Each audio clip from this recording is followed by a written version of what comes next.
Pre 7-ročné deti sme vytvorili takúto sadu s 3 kreatívnymi súpravami za veľmi výhodnú cenu.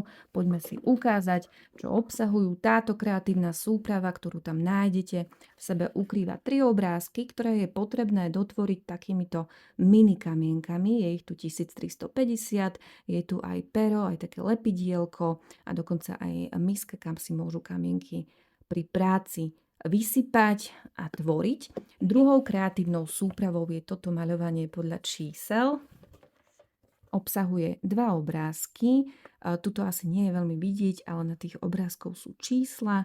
Rovnako deti v návode zistia, ktoré číslo zodpovedá ktorej farbe. Je tu pero, ktoré si naplnia vodou a môžu veselo tvoriť a potom si svoj výtvor napríklad aj zarámovať.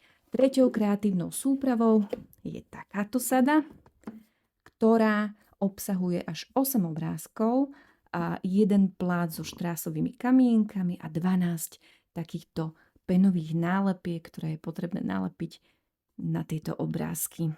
Sada je vhodná na grilovačky, ak máte doma viacej detí, alebo iba tak, keď máte nejakú narodeninovú párty alebo oslavu.